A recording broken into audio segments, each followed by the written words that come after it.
네, 트럼프 대통령의 외국의 디지털세에 보복관세를 추진하겠다. 이건 보복관세예요. 이게 디지털 쪽에다가 지금 관세를 부과를 한다는 게 아니라 보복관세. 그러니까 지금은 어떻게 되고 있냐면 유럽이 미국에 있는 IT 기업 구글이라든지 뭐 메타라든지 기타 등등에다가 관세를 막 부과하잖아요. 뭐, 네?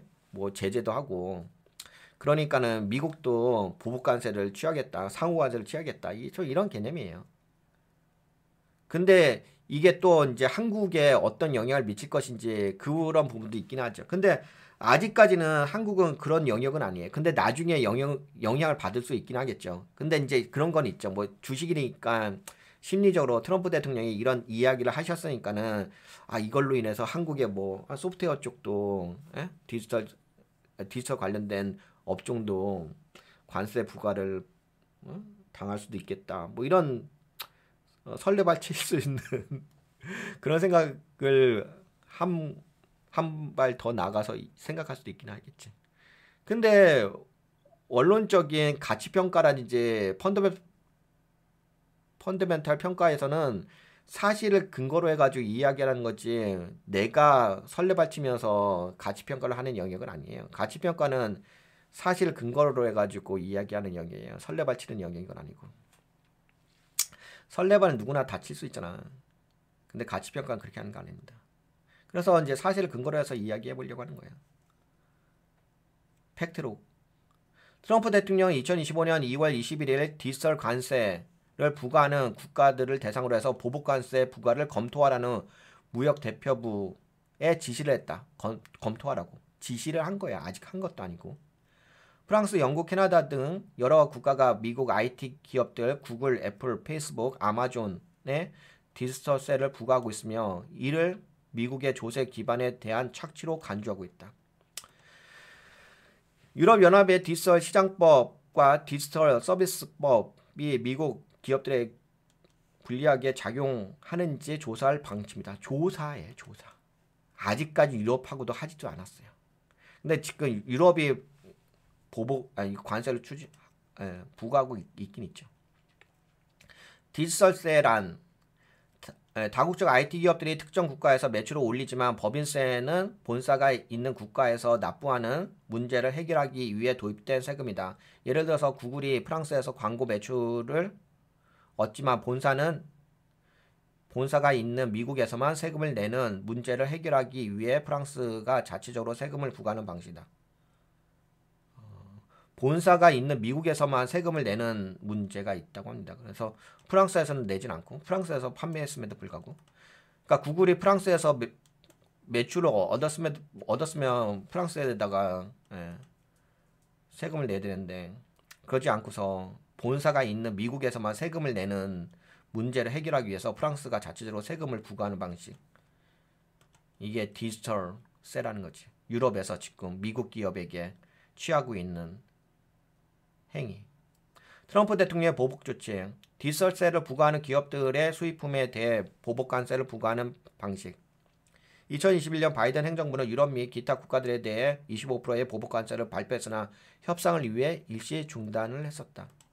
트럼프 행정부는 이를 부활시키고 추가적인 대응책까지 고려 중에 있다. 프랑스, 영국, 캐나다 등의 국가들은 미국 IT 기업들이 그들의 시장에서 얻은 수익에 대해 세금을 부과하고 있습니다. 트럼프 대통령이 이를 불공정 조세로 간주하고 해당 국가들의 제품, 화장품, 의류, 가죽 제품 등에 추가 관세를 부과하겠다고 경고한 상황. 근데 이거는 보복관세라면 보복관세. 근데 이게 보복관세네요. 보복관세. 상호관세가 아니네. 상호관세면 같은 품목에 대해서 관세를 부과하는 건데 그게 아니라 보복을 하는 거네. 그러니까 미국에서 봤을 때 불공정하다고 생각했을 때 해당 국가들에게 다른 제품에 대해서 디지털 제품이 아니라 화장품, 의류, 가죽 제품에 추가 관세를 부과하는 거죠. 그러면은 이거는 뭐 한국에 있는 뭐 소프트웨어 기업들에게 부과하는 건 아니잖아. 근데 지금 한국의 언론들이 일부 언론이 마치 디지털 요 부분을 한국의 뭐 소프트웨어 쪽에도 관세가 부과될 수 있겠다라고 잘못 해석해서 소식을 전달한 갖고 있어요. 그래서 제가 이걸 바로 잡을 필요까지 없는데 올바르게 우리가 인지하려고 여러분들과 같이 이 속 내용을 살펴보는 거지. 그러니까 이 속 내용을 모르시는 분들은 그냥 그런 언론들이 떠들어대는 거 그냥 뭐 무비판적으로 받아들이는 거지. 그러면 본인만 손해인 거지 뭐. 잘못된 정보를 받은 거니까. 그러니까 개인 투자자분들이 잘못된 정보를 본인이 받아놓고서 잘못된 투자를 하니까 본인들이 당하는 거죠 뭐.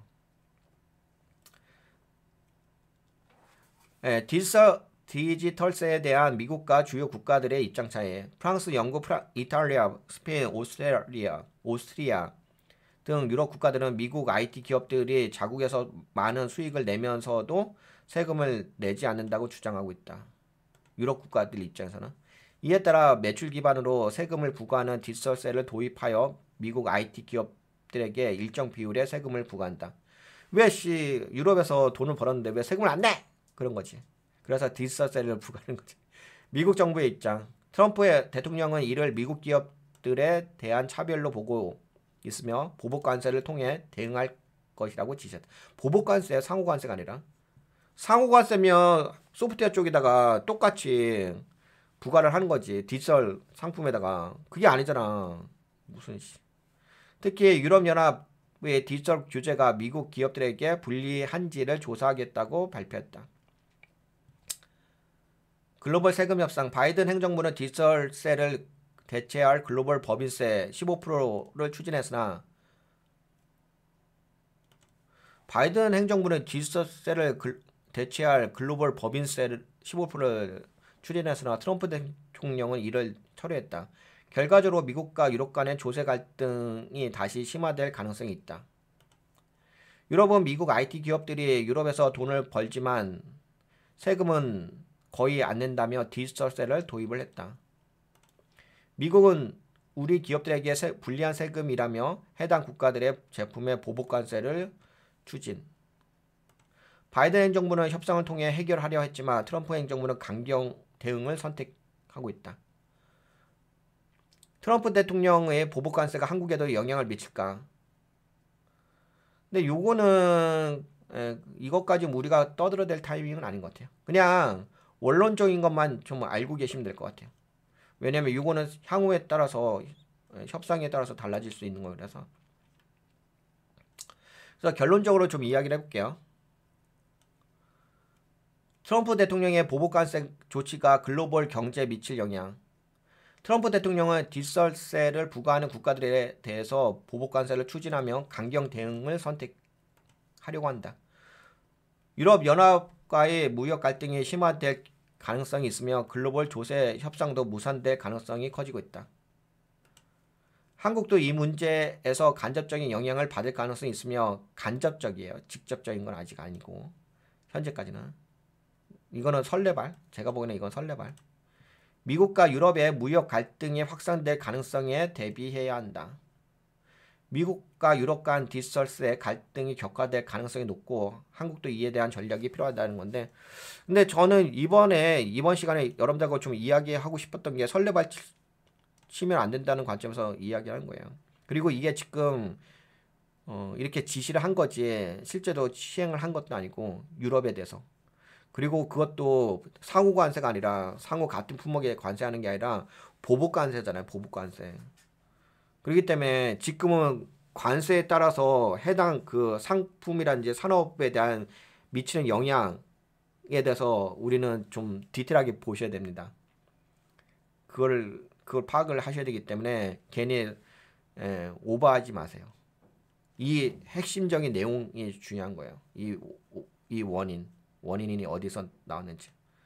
네, 그러면 여기까지 볼게요.